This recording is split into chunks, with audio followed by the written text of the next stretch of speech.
Cloud 9000.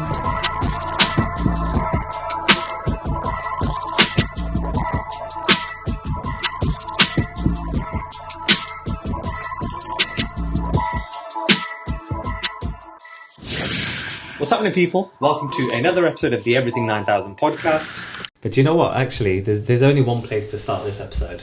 Mm-hmm. What you doing? Oh, you're mega. Your mega hat. Mega. Mega. Mega. Maga or Mega. That's the American version. America is MAGA. MAGA. Are you? This is mega. Not mega. This is bigger than anything you've ever seen. Not the Indian name mega. No, not mega. That's with a H. There's no H in this. I still read it as mega. But you know what? I thought if we're having a discussion, let's try and see both sides of the argument. Obviously, I bought this for a skit. This isn't. I'm not a mega fan. You are a mega fan, mate. Well, do you know what? You're taking all our Where'd you get these? Who sells them? I mean, you're all right. Who sells them? You seem like you're an all right lad, but the rest of yous, yeah, just not really integrating. I'm sorry, mate. I'm really sorry about that. I mean, let me just see. Wait, before we even get onto this, I just want to see like the anatomy of your hat. So there's an England flag there on the left, right. Where'd you get this from? Like, who sells this stuff? Who's making money out of this? I got it as part of my membership From Reform. Lovely. I'm not surprised. Did you get like England flags with it as well? Yeah. How many? It was like 100. I got 3. Put one up in the car boot. Put one up at the house, and gave one to the missus. Nice. Thought I'd be felt a bit charitable. Great. So yeah, I mean, like I said, I mean, you're an alright lad. You seem okay. I mean, I don't mind you. It's just the rest of you. Yeah, I know, mate. I'm sorry. What can I do? But you know, there's been 1 million British flags gone up across England over the last, I'd say, about 10 days. More than that. It's been bubbling for a bit now. No, what I said was statistic, mate. Right. So over the last 10 days, 1 million flags have gone up. Oh, 1 million flags. Bloody hell. Yeah. That's like proper organised stuff, that is. Even it's just so visible. Yeah, no, it is heavy in the Midlands because like I've gone everywhere I've gone. I've just seen England flags everywhere. Yeah. I mean, the only time I used to see England flags was during the World Cup. Yeah. You know, on cars and stuff. Well, I mean, that's the typical use of flags, right? It's either like it's celebratory, right? So you're celebrating like a royal wedding, or you're celebrating like England in the semis or the final.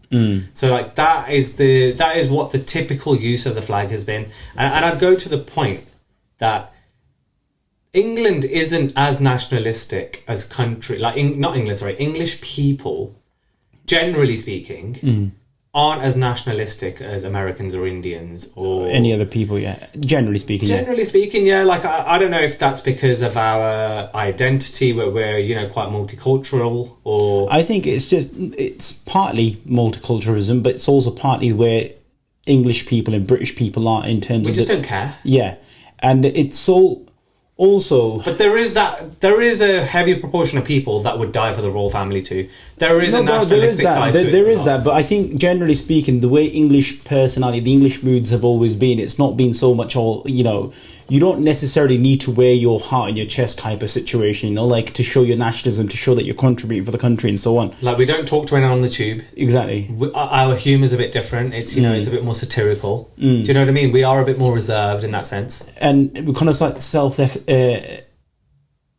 what's the word I'm looking for here? I'm not going to help you. I want to see you struggle.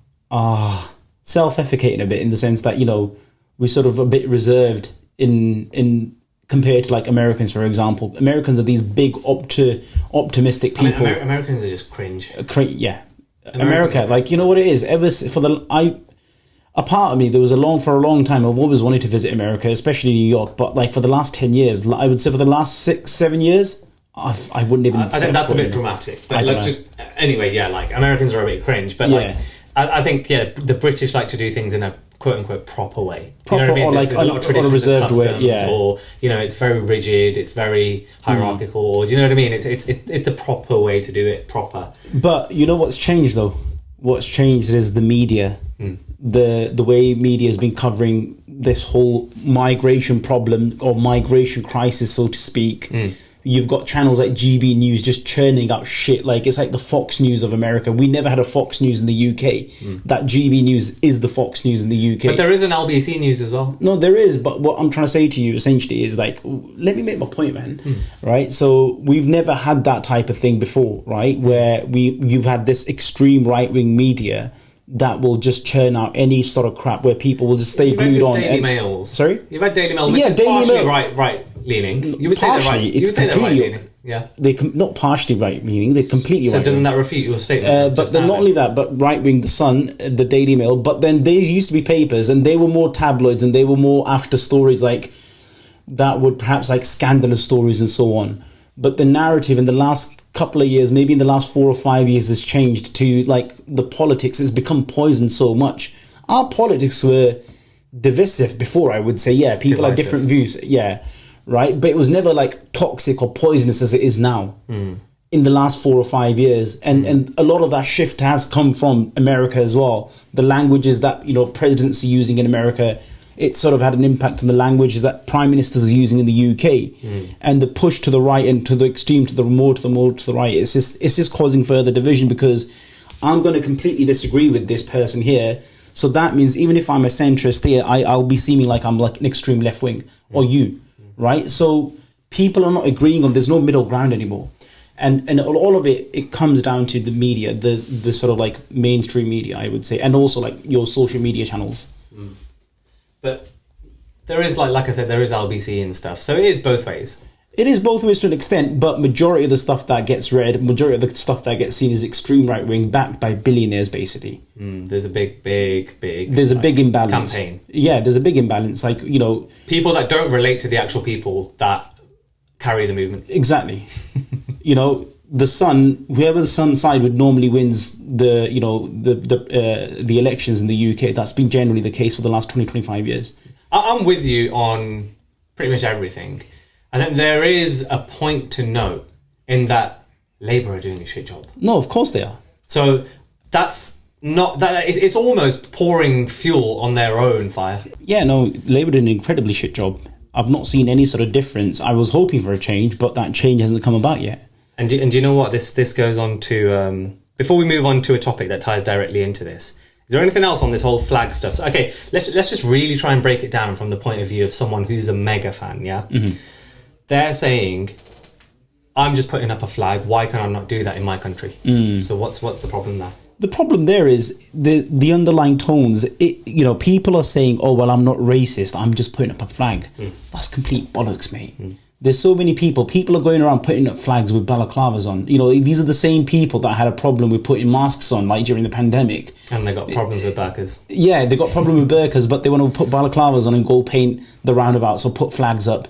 It's just bollocks.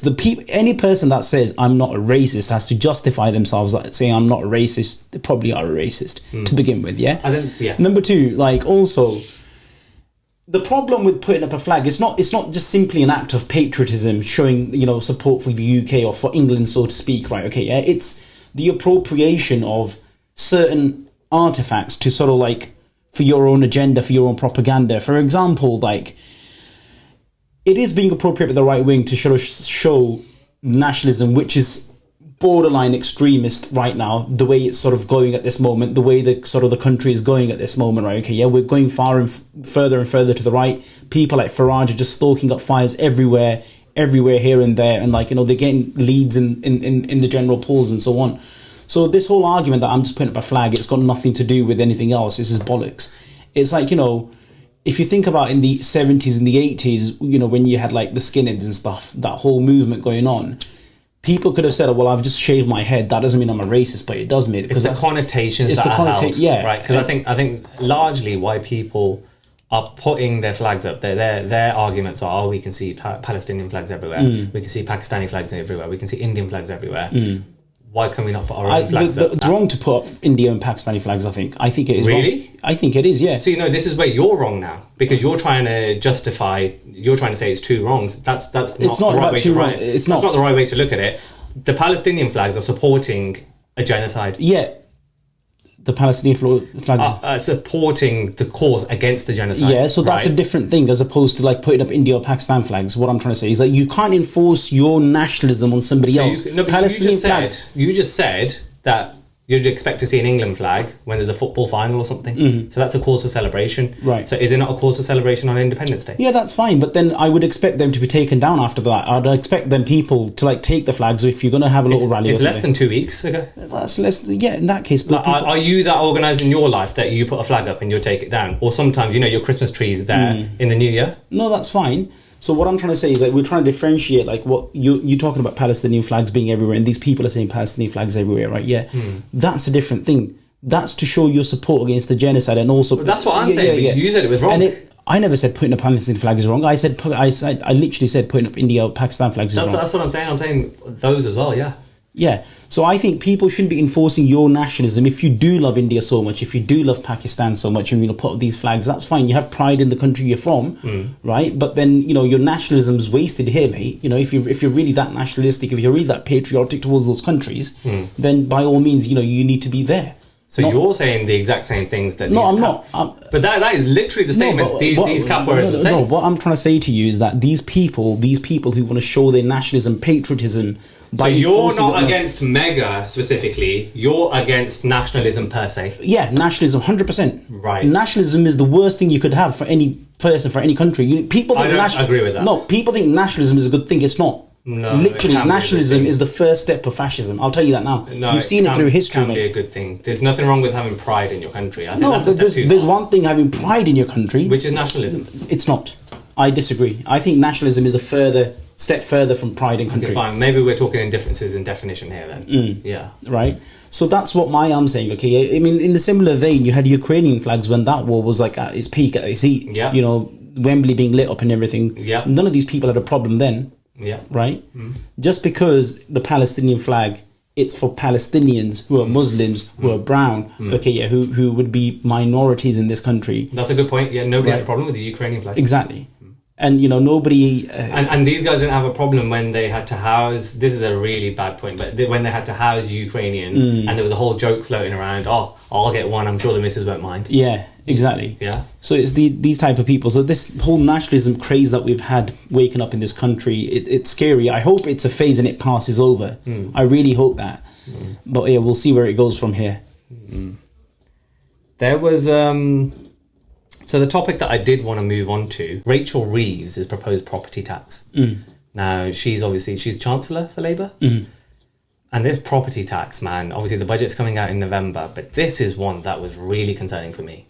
Okay, go on. So basically the proposed property taxes is that new homeowners, so it won't apply to us with our current homes, but it'll apply to anyone buying a property. For the first time. It doesn't matter if it's for the first time. Anybody buying a property after that proposed date from when this is enforced, it's that any property with a value of more than £500,000, they would not pay stamp duty because they're looking to abolish stamp duty, but instead of stamp duty, bring in this property tax, and this property tax would be paid yearly. So it's almost like a second council tax. Yeah. I have got some figures. And in what percentage is the tax? So yeah, I've got some figures. So basically, if your house was worth 550, you'd be paying £3,000 a year. For how long? No, that's yearly, annually. No, annually for how long though? Like that's until you own the property. Annually, yeah. That's what I'm saying. It's a property for you. It's a tax for you to own that property. If your house is worth 800,000, 4,300. If your house is worth £1 million, £5,400 a year. Bloody hell. Now, 500 grand doesn't get you much nowadays. Your standard, if you want a family house, 4 or 5 bedrooms, it's easy starting 500 in a half decent area. In a half decent area. If you're talking London, you're not getting much for $1 million. If you're in London way and you're not getting much for $1 million and you're paying 5,400, right, a year. Now, 5,400 divided by 12, that's £450 a month. That's a lot of money. That's a lot of money. That's a lot of money. And if that gets put in place, I think that's criminal. Imagine this type of tax where you take salary, let's say, an average salary in the UK is around about 37k. Yeah. Right? And let's say even if you're going to buy a house for 500k, you're going to have, if you're with a partner, if you're single, you're going to have at least a salary of about £80,000 plus, right? Generally, to get a £500 house, Kate. Well, even that's not guaranteed, bro. It's not, but I'm just saying, just generally. So imagine if you've got... I wouldn't say that's average. No, okay, let's just say you have an £80,000 income, right, yeah? You're assuming that's two people earning 40k, bro. No. I don't even think that's that common. No, I'm just saying, if somebody's going to... You're not going to buy a house. If you have a combined income or a loan income of, what, 50k, right? You're not really going to be able to afford a 500k home. So you will, bro. That's what people go for.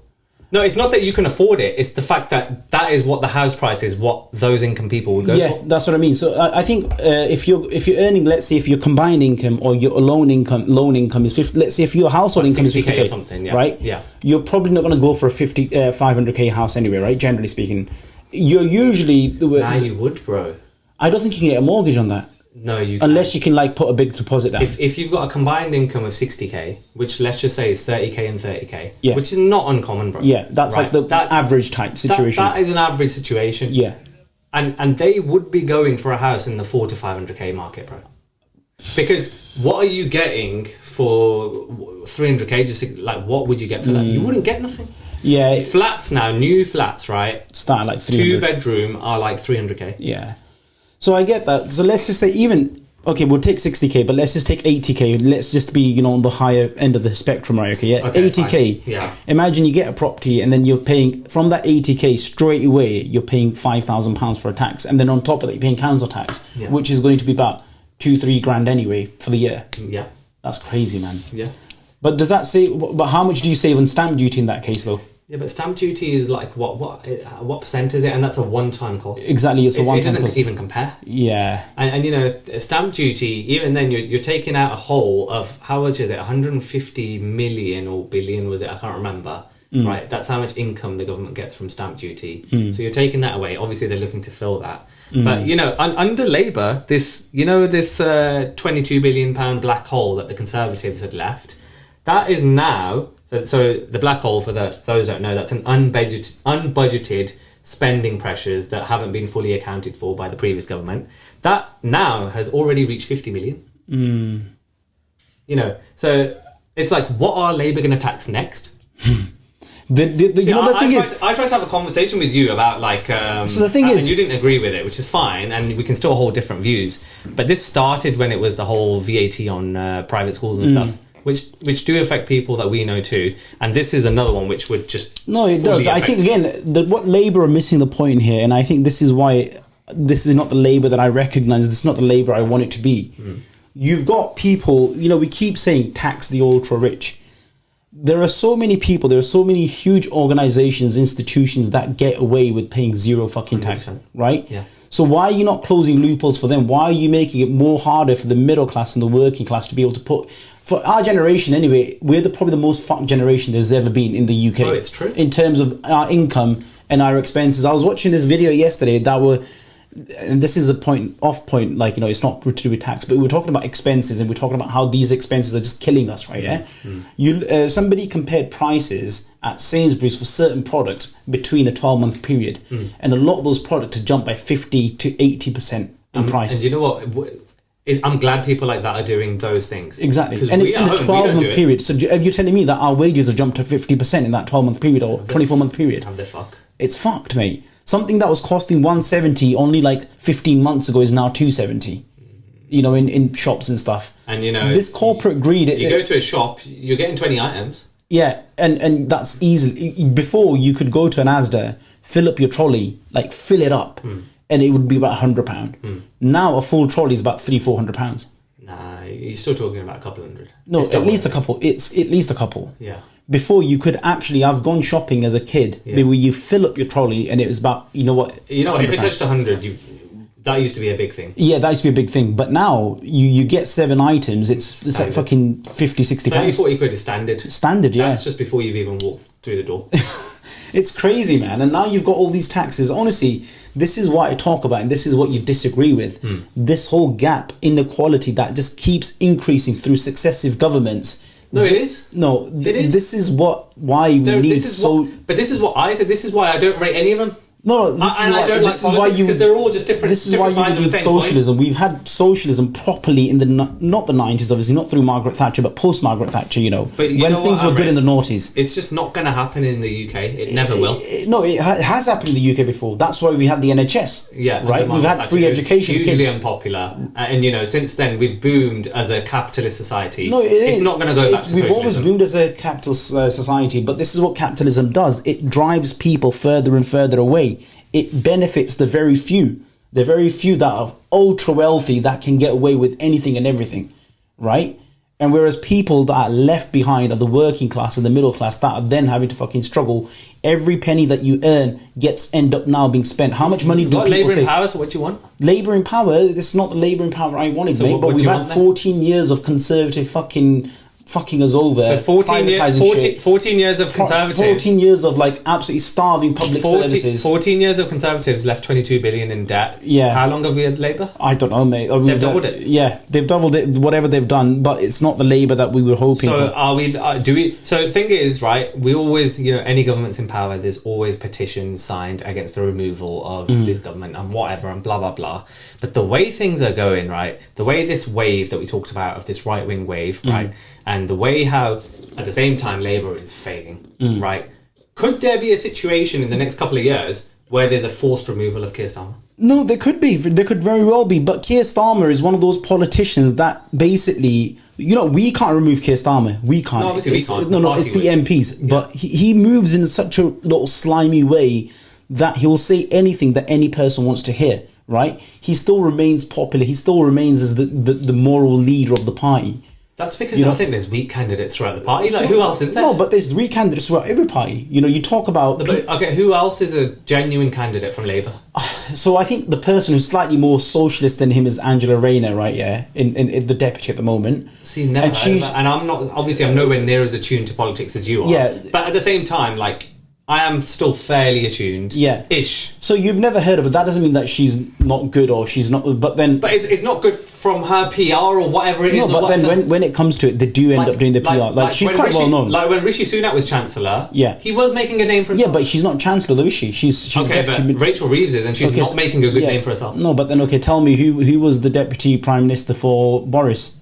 You don't know that because the Deputy Prime Minister isn't really... Although it's an important job... It's not the Chancellor is the one that's usually so it's PM, Chancellor, then Foreign Secretary or the Home Secretary, right? Correct. That's normally the sort of the hierarchy. Correct. Right? So usually they will have people that are prominent and so on, but usually the deputy is normally the person who's... What my point is that the deputies in Labour are not good enough. Yeah, okay, that's your viewpoint, but you don't even know who that was until a minute ago, so you can't say Angela Rayner's not good enough. No, I know who Rachel Reeves is. Yeah. The second in line. Yeah. Rachel Reeves, but then there's loads of other people, right? So it's not about saying, just because you don't know certain politicians, it's not about how well the person is known, it's about what their intentions or what their politics are, right? So that's what it comes down to, because when they want to make it known, they will make it known, for example, right? And so that's not the point. What I'm trying to say is that even with Labour at the moment, because this whole rise in populism throughout the country, throughout the whole world, to be fair, throughout the West, if you look at the European countries as well, people are being pulled to be more and more extreme in what they're saying and more extreme in what they believe. Right now, if there was an election held tomorrow, what would be the main hot topic that everybody will be talking about? Immigration. Exactly. But is that even the case? No, it's not. What's the biggest thing that's absolutely affecting our economy and the living crisis? Cost of living. Have you heard any of these fucking But this is what Farages, I'm saying. That's these my Keir Starmers, all of these people. But the economy is where Labour's not. You see, if Labour was doing a good job with the economy, then this populism wouldn't be as prominent. No, I disagree with that. But then you're saying Labour... it would be as prominent, but it wouldn't have as much weight. Okay, well, listen to this as well, okay, yeah? If you're talking about the economy, we've just come out of 15 years of Tory rule where the economy has been decimated. People are realising this stuff. Now they're looking to blame other people. But what's the main issues that working class people have?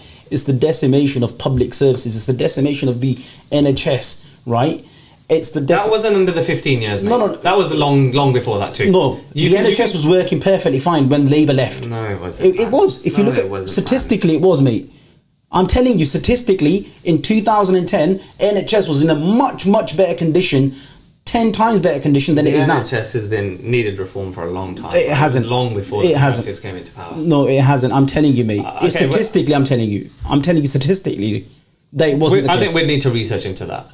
We will do, but I'm telling you statistically, the NHS in 2010 was in a much, much better state than it is now. People are now saying, well, the NHS can't do anything. We can't keep taking the pressure because there's more people. That's not the case. The case is it's been the starvation of funding in these public services, okay? And people... I don't think it's been a starvation of funding. It's been an inefficient allocation of funding. And inefficient and also starvation of funding, by the way. That is the case, right? Okay.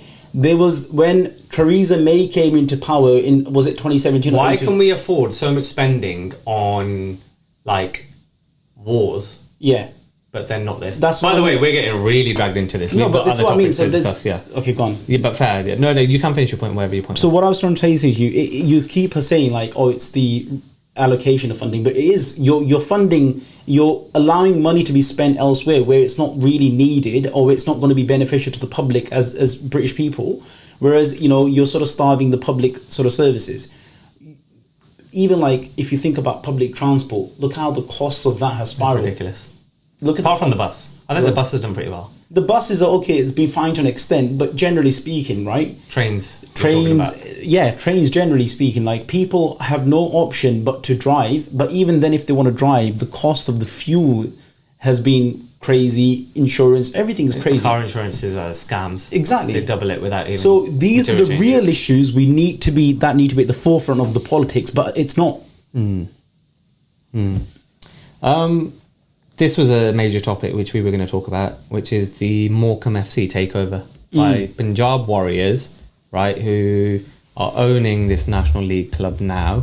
And also they've brought in Jaswinder Singh, who is the youngest boss in the top 5 tiers, and he's a Sikh, at 30 years of age. Old. It's crazy. Firstly... He's my age. He's younger than you. Yeah. When we think about it that way, like imagine us managing a football team, like a professional football team. I think you could though. Like think about how much we've studied the law and practiced the law via university and via practice. If you'd put those same years in from 18 years of age in a football club, I think I would be in a position. I believe I would be able to handle that. No, it's not about I suppose so, but we're talking about from a different perspective, a different career path. Firstly, is it too early at 30? I don't know if it is. Well, there's a lot of we have had more sort of younger managers coming into place. For example, the Brighton manager, he's only in his early 30s. Isn't he like 32, 33, something like that? I have no idea. Yeah, he's in his early 30s. You've got players... Ruben Amorim? He's in his 40s though. Early 40s, yeah. Yeah, we're talking about 30s. In the Premier, he's the youngest, isn't he? Who was that Hoffenheim manager, the German manager? He was like a manager at 28. Xabi Alonso's quite young, he's not? Nah, Xabi Alonso's about in his 40s now, early 40s, mid 40s, I would say. Early 40s is very young for a manager. I think you're underestimating. I think that's probably when your career begins. I think any earlier is too young. I think it's like a footballer who starts playing football at 15 as opposed to at 18. That's probably the way I would see it. You know what I mean? I think these managers that are coming in in the early 30s or late 20s, that's just So is it too early for Ashweed? We'll see. Look, there's a couple of discussions to be had around this, okay, yeah, and I don't want to be the person to say this, and I hate to be the person to say this, okay, yeah, but do you think there is an element of him getting this job purely because of his background? 100%. Right? But this is the nepotism that I'm there for.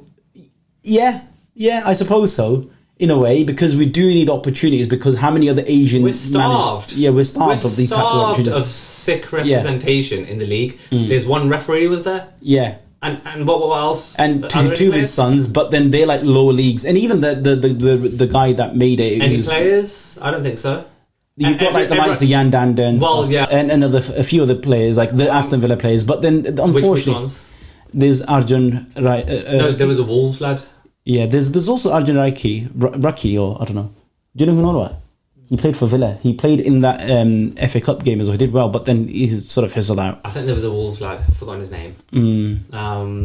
But yeah, we have been starved of Sikh representation within the football pyramid in the UK. Yeah. But yeah, there is that element. We do need that, somebody to be given a chance. And is it because they come from the same community? Yeah, that's fine. Yeah. It's not this. Is it the same as, like, for example, a Gary Neville or a Phil Neville getting job after job because of their connections? Because we have problems with that, wouldn't we? I don't. Do you not? So, like, even though Phil Neville has not proved himself as a manager, but he still walked into the job at Inter Miami because of his connections with David Beckham. 100%. I mean, shouldn't people be hired on merit rather than... Depends what the job is. If it's saving lives, then yes. if it's running a football club, then I don't... No, I think... But then there is a merit argument to this as well. It's not something... You know, it's not somebody who just played like FIFA manager, like football manager or something. Yeah. This is a guy who's put in... Played for United, played for England. No, I'm not about Phil Neville. Phil Neville. Oh, no, I'm not talking about Phil Neville. I'm not about this guy here we're talking about. Okay. Yeah, Ashreed, yeah. So he's put in the years, man. He's basically... This has always been his life. He went to a football club. I think he was initially with Leicester. That's where he spent most of his time. Then he went, you know, obviously trained and worked under Cesc Fabregas and Colo Touré at Wigan as well. Yeah. So he's put in the work, and I think it's probably best because realistically speaking, is he going to be given an opportunity like this by any other club? No, he's not. No. So is it a good thing that he has been given an opportunity with Morecambe, you know, who are a bit of a historic club, by the way. They do make the news and stuff. So I had heard of them. Yeah, exactly. I'd heard of them as well, Morecambe FC. So, you know, at one point they were in League 2 and I think even in League 1. But so National League or what, Tier 3? 5. Okay. Yeah. So it's Premier League, Championship, League 1, League 2 and then National League. So they have been basically like National League, they're pros, but a lot of them tend to be semi-pro. It's like, So the players in terms of that. Like £1,000 a week. Yeah. Possibly even more with some of them, depending on what type of club it is or how they're run and what finances they have. Yeah. And that's where Morecambe comes in as well. I mean, he's got a big job to do. They got off to a good start, won the first game. He has 2-1 in the last minute. So he got a win. Yeah, he got a win. It was his first job. And that's quite incredible because when he signed, when he was announced, they only had apparently about 5 players.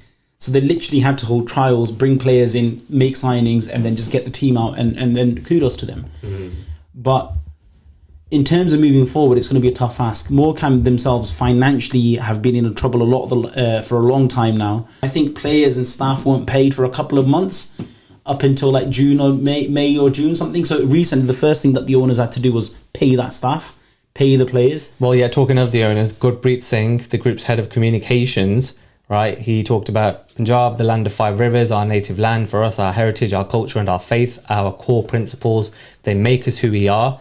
The doors are open for everybody. The idea is that we want to change the narrative that football ownership is an unethical process. There is no better marriage than Punjabi football. So that's tying in with what you just said of them paying off, you know, a lot of the staff, etc., making just the vibes a bit better. But yeah, what do you make of the point of them being Sikh and us knowing, generally speaking, that Sikhs do have these ethical values? So maybe, yeah, I do see the point there.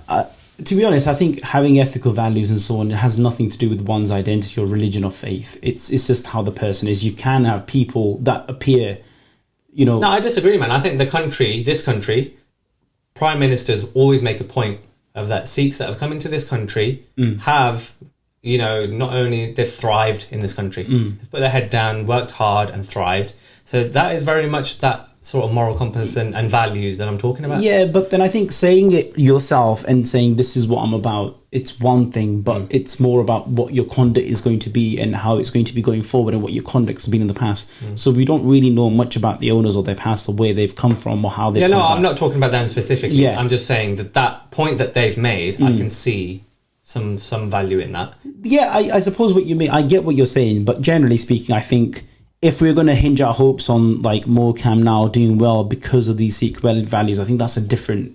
I don't agree with that so much. I think that's just a totally irrelevant point, what your faith is in terms of how you're going to conduct yourself in running the club.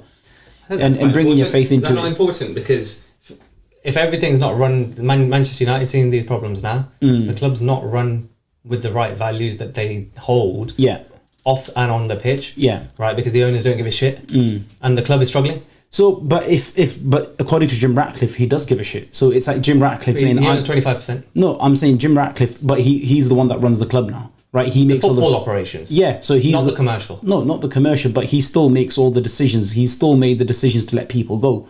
He runs the football operations, but he runs the club. He has control of the club, of its running. The Glazers. That's because though the Glazers do fuck all. Yeah, no, they've never done fuck all. Like they've never done anything. They've always just left it. For them, it's always been a cash cow, basically, right? They turn up every couple of years to watch a game. No, they're there to be fair, but yeah, right. But so what I'm trying to say is that, but Jim Ratcliffe is not going to say, well, I'm unethical. Jim Ratcliffe also says, I'm going to be fair. I'm doing because I've got the club's interest in best mind, the club's best interest in my mind, and so on. But the way he's still going about stuff, it's still unethical, I would say. Would you say it's ethical, what he's been doing in the club?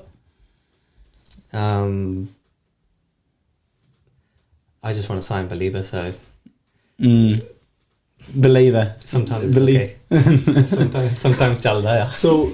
owners saying we'll be transparent because this is what they said, we'll be transparent going forward. I think you've ultimately heard the word owners and you've just started viewing them through that lens that everybody else is. I think the point is that they are Sikh and there are no other Sikh owners. I'm trying to see how that could be different, and I see the value in that, but I think you're just obviously you can't see it because you've not seen it yet.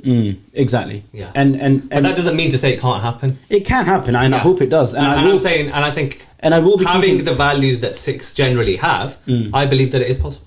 Okay, no, that's a fair point. And I probably will keep... Are you going to keep an eye out for the results for Morecambe this season? Yeah. Okay. Jaswinder, man, Punjabi comedian, passed away, age 65. Yeah, legend of the game. Legend. Absolute legend of the game. You know what? There were a few of these Punjabi comedians, man. There was Bhalla, Guggi. Yeah. And who was the third one? There were three. Bhalla, Guggi, and... Are you on about Jaspal Patti? He passed away a long time ago. Patti. Yeah. Of the three... Bhalla was my favourite. Nah, mine was Jaspal Patti, man. If you watch his old TV shows, like just the Flop Show, mate, that guy did comedy. His was next level. Let me remember what Patti looked like. Jaspal Patti. He was the original OG. He started like this. He made comedy big in Punjab in the 90s. Not this guy, bro. Bhalla over Patti for me. 100%. Nah. 100%. The amount of Punjabi films I watch, I get it. Even when Guggi was in it, and even when... look, no disrespect to Bhalla, yeah, he's a very talented actor and he was a very good comedian, but what Jaspal Patti had was like, he had the original concept. He had all these shows that were, if you watch these back now, right, these shows, I've been watching Flop Show back a lot.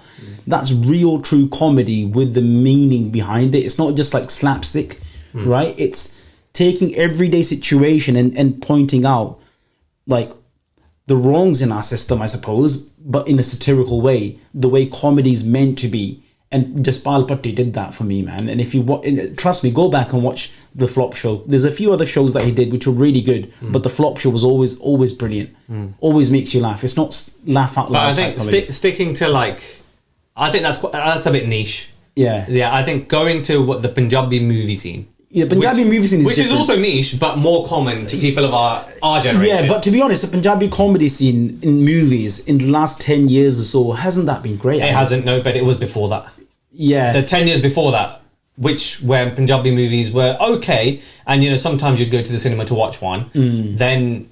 when it was Guggi on screen or when it was Bhalla on screen, there are certain actors that gave it credibility. Yeah, that gave it that oomph that you needed. That gave it that extra sort of kick. And then just Bhalla, he'd pop out like 30 minutes into the movie, and you wouldn't realise he's part of the cast. Like for example, Jini Mera Dil Lutya, that film. Yeah.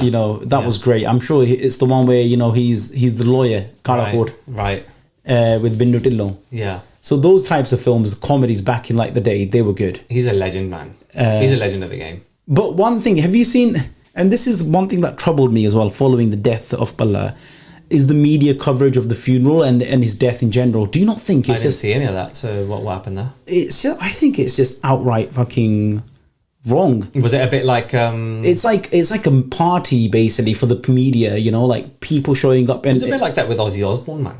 Not necessarily. You didn't really see Ozzy Osbourne's dead body, like his face, and it wasn't really people screaming and shouting, "Pichu ho ja, oh idhar aa ja, holy boy," like, there's no dignity in death. I feel like when it, and you see that even in Bollywood, like in Mumbai, when certain people die, it just becomes like a big show. The media turn up taking snaps of like who's turned up, who's doing what, and it becomes a bit of a debacle, to be fair. And this whole thing, I've seen videos now of the funeral and the procession.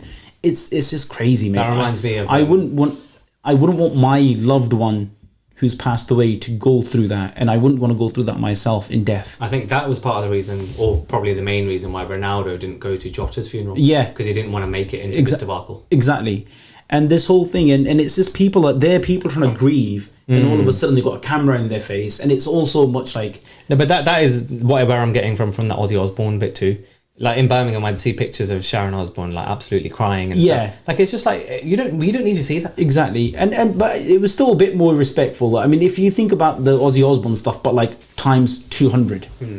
Obviously, but that's India, bro. Yeah, people like the paparazzi are just screaming and shouting, telling people to move or telling people to do this or telling people like it's somebody's funeral, mate. It's somebody's procession.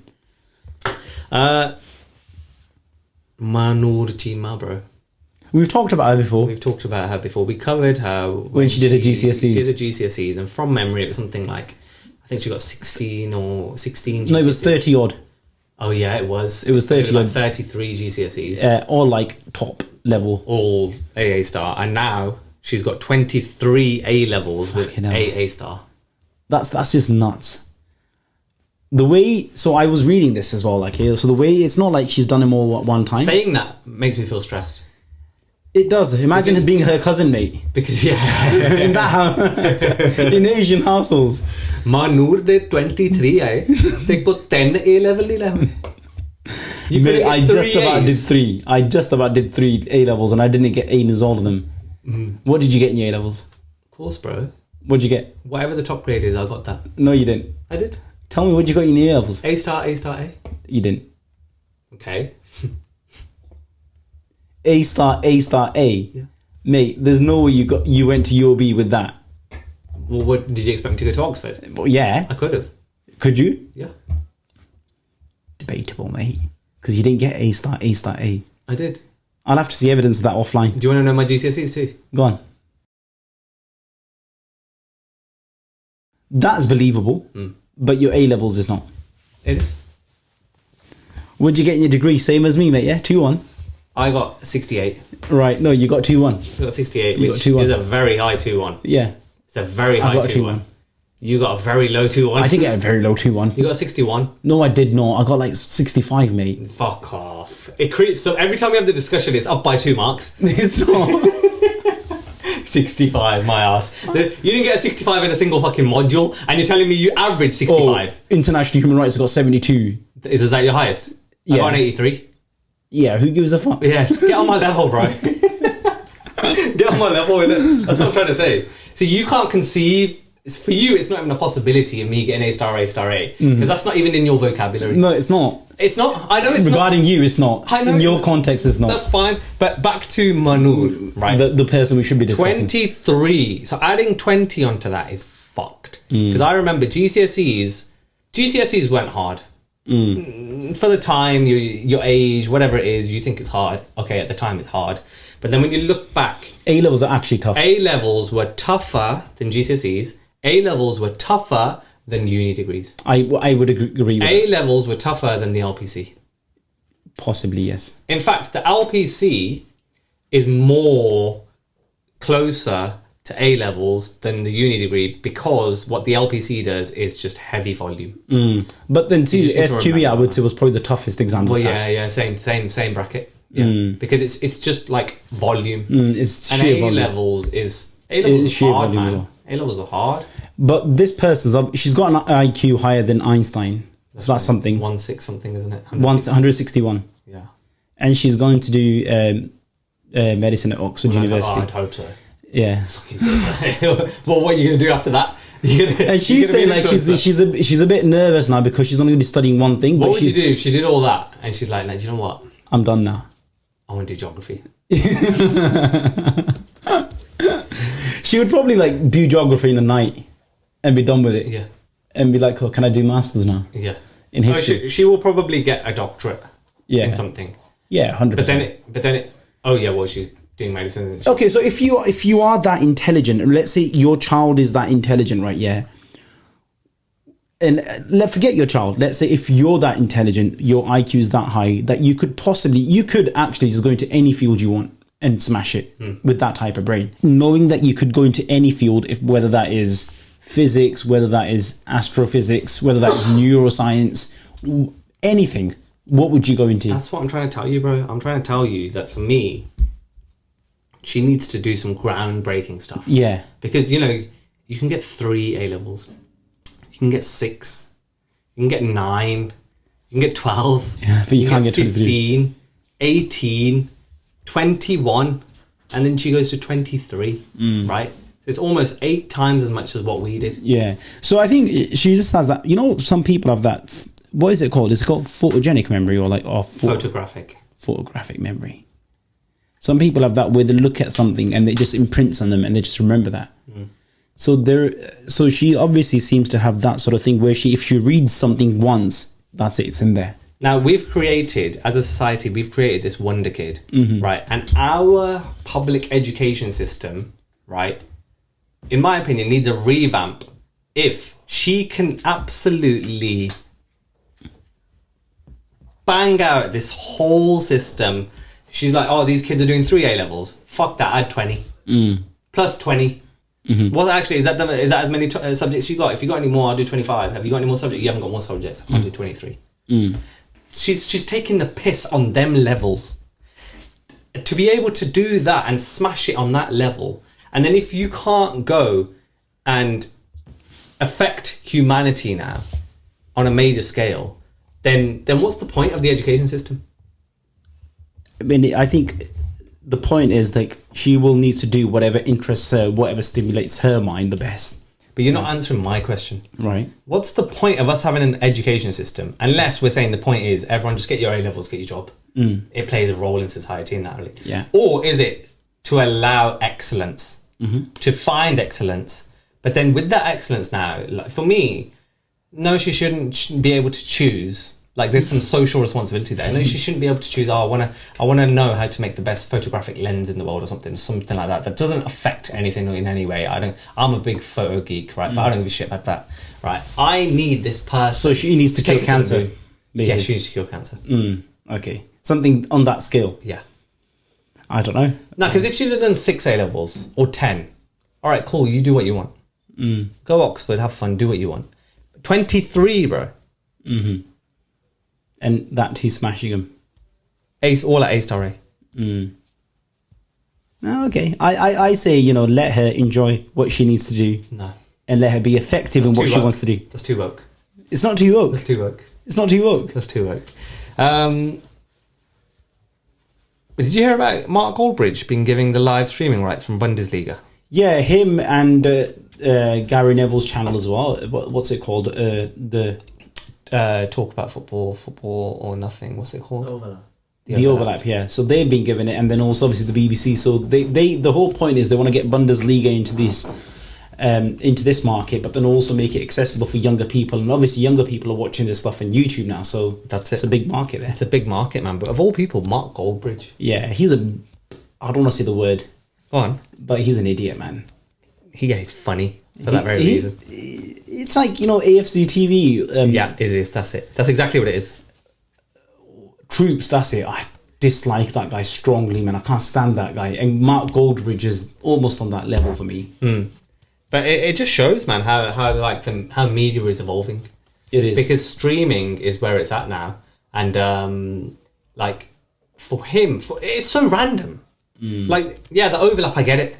Yeah, because they're pundits on that level. They're organised. They're a lot more organised. A lot more production. Yeah, like who's Mark Goldbridge? He's sitting at his laptop, and you just got this guy. And people are watching him watch football, and not even like have it on the screen. Yeah, that's like a different type of audience, man. That's great. Nah, they must show the screen in the game as well. Nah, he can't show it because he doesn't have the right to show it. They do. He has the right. That's the whole point. No, the Bundesliga he will do now, but generally speaking, watching like Premier League games, he can't have it up on his stream as well. Yeah. So it's just like the camera's on him. No, obviously he's built his fan base. Yeah.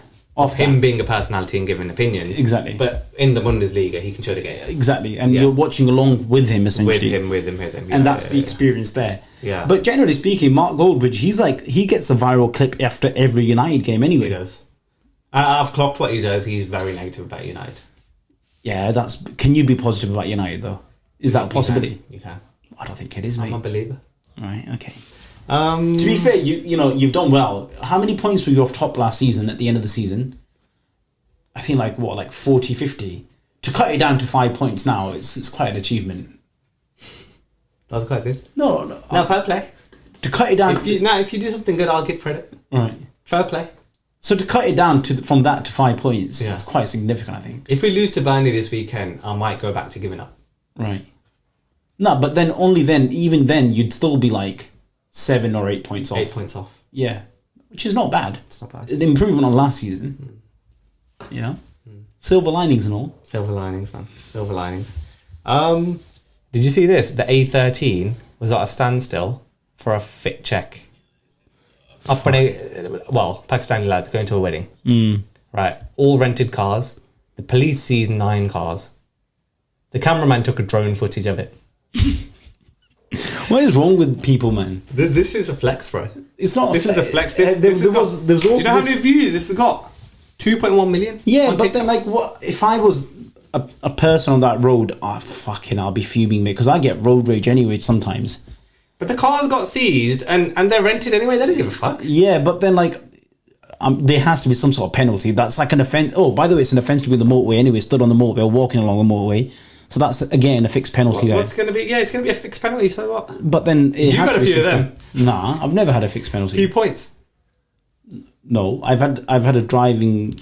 Yeah, I've never had points though. I did the course. Right. Yeah. But yeah, all 9 cars were seized. There was this other one. What would you do if you were in the queue behind that?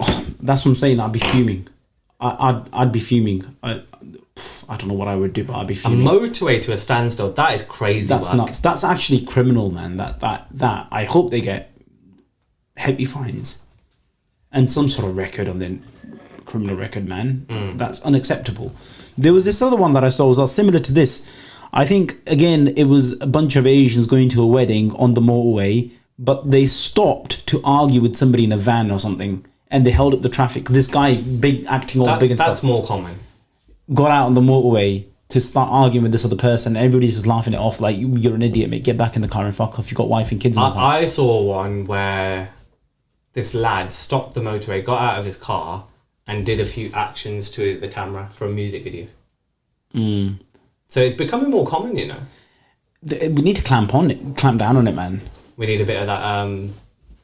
We need a bit of like Indian policing in here. With the latties and stuff. Belt off treatment here, I think, 100%. Let's take them around the corner. Not even around the corner. You got to do it in the middle of the road. Middle of the road. Take the bent off. Bent has to be off. Right. Cheeks out. Cheeks out. 100%. We need a bit of that therapy. That treatment for people like this. My dad does say we'd agree with you. That's literally what you can't be stopping people on a motorway, man. Of all places, a motorway, and how dangerous is that as well? It's nuts. And once the traffic builds up on the motorway, it goes fucking for miles. It goes for miles and miles and miles. It's like that one car that's slow for like 10 seconds. That builds a queue. Yeah. But that... Fucking hell, mate. That is the difference between you getting home at 6 p.m. and 7:30. 9 p.m. That's a 2-hour difference, mate. That was 3.5, but okay. You wanted to talk about this is the last thing, by the way. You wanted to talk about the WWE's Undertaker set to join, Salman Khan's Bigg Boss. Yeah. Have you not heard about that? I hadn't. Well, I'd only seen it on Instagram, so I don't know how true that is. Yeah. But what would you make of it if he did? Would you watch Bigg Boss? Bigg Boss is like huge, by the way. Big Brother is dead now. Go on, keep going. But yeah, Bigg Boss is still very big, very huge. I don't ever watch it, but people do.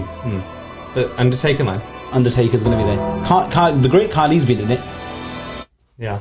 And there's been other, sort of foreign nationals to come into Bigg Boss, but I think it'll make a big sort of sound, big ripple, man, with the Undertaker. What would you expect him to do? Would you watch it? I think Undertaker's done, bro. He's not that big anymore. He probably is in WWE, but... Nah, India, Undertaker, huge in India, mate. Big audience in India for WWE, WWF. We grew up watching that stuff. Really? Did you not? No, I used to play SmackDown versus Raw and stuff. Play it, but did you not used to watch it? I used to be crazy back when I was... I just always knew it was fake. It was a bit cringe. No, of course it was fake. It was a bit cringe. It is cringe now, but not when I was 13. I was excited, man. I used to have about 200 DVDs of WWE and stuff. That explains a lot. How does it? Explains what the movies you watched today. What movies do I watch and today? the content that you consume today. Right. Okay. What would that be? Cringe. Right. Okay. Right. Good point. I've missed a huge topic, but we just need to cover this off quickly now, and then let's go. Punjabi trucker in US, man, Harjinder Singh. Yeah, that's quite sad. I'll give the facts. So he made a wrong U-turn in Florida, causing a crash, and 3 people lost their lives. He faced 45 years in prison. Diaspora Press has been pushing for a fair trial. And a fairer sentence. 40 years, not like he's not a criminal. 28. He's not a criminal. An accident isn't a criminal act, is it? Although technically, you could say it's manslaughter because he's done that turn. But that in itself isn't, you don't get 40 years for manslaughter. 45. 15 years per. But you know where this has sort of come from? It's come from the whole sort of atmosphere, the political atmosphere that is going on. Because not Modi and Trump, it's just generally playing its part, It's not Modi and Trump. It's got nothing to do with Modi and Trump. It's more to do with like how Americans and how the politicians in America are perceiving foreigners and immigrants coming into the country. And I think he came in through illegal channels. Yeah, and he claimed asylum, so he's not technically illegal because you can't be. And illegal. He was granted a driver's license by the Trump administration in April. Right. So it's not like he obviously there's no malice behind this. If he had a choice, he wouldn't have ever done it. And he's not the only person to have done that U-turn, or would be the only person to have done an illegal U-turn ever. I think the sentiment you're bringing to this at the moment is very much like he's a bachara. He made a mistake. It's not. We shouldn't be that harsh. No, I wouldn't say he's a bachara. He's obviously made a mistake, but are you going to hold him accountable for 45 years on that mistake? Are you going if you see the court proceedings that he's going through, he's been chained with his hand and his feet, like as if he's a terrorist or something. I mean, come on, those images are quite strong. And they don't correlate with no bug. And no bug as well. They've not allowed him to tie his bug or anything as well. And that's significant for a Sikh who wears a bug, So all these points and stuff, and when you sort of see what he's done, yes, 3 lives have been lost, and rest in peace, and they should be accounted for, right? Because it was this person's mistake that they lost their lives. They had this person not done that mistake, they would have been alive. In 2023, Jacob McDonald, a truck driver, killed 6 people in a bus crash and was sentenced to 18 months in prison, 3 months each for each life. Exactly. That happened to be not exactly, because that happened to be the maximum sentence in Ohio. Yeah. And people called for changes in the law there because 18 months. Even I see that 18 months for 3 lives is. I don't know if that's. Yeah, but then again, it comes down to intent and malice. For example, in the UK, when an accident happens on the road, if you've caused it through malicious driving, through dangerous driving, then there is a heavy sentence. But if it's been caused not through complete maliciousness, or you've not been completely crazy on the road, then people do take that, sentencing does take that into account, and you do get lighter sentences that reflect the level of your crime. Here, he's done a wrong U-turn. It's an unfortunate incident. It's an unfortunate incident, but you can't get 45 years for that type of stuff. And it's the 45 years is coming from this whole hatred towards immigrants, and to show, look, these immigrants are coming in, and these are the crimes they're committing, and this is the damage they're causing. But he's had support. 2.65 million people signed a petition. And rightly so, you should have that support, right? Because what you're doing is you're taking one act. I wouldn't say it's a little act, okay, yeah. So that would be disrespectful to the memory of lives lost. Yeah. So you're taking one act for which there was no malice or there was no intention, and you should punish. You're taking your anger out for other things issues that you see to be a problem. For your propaganda, you're putting your propaganda into something, and you're playing with 4 lives now. Rather than what it should be. You should just the argument is he's 28, he's come to earn a living, and you should let law take its course. You shouldn't be impacting how a judge makes a decision on certain cases, and that's what's been happening in America. Democracy has been breaking down. Judges are under pressure to make decisions that are more in line with right-wing populism, and you've seen that throughout across America. So I hope he gets the justice he deserves. And that includes being sentenced, and a fair sentence for the mistake and the lives he's taken, but not 45 years, man. That can't stand. That is all I had. Catch you in the next episode.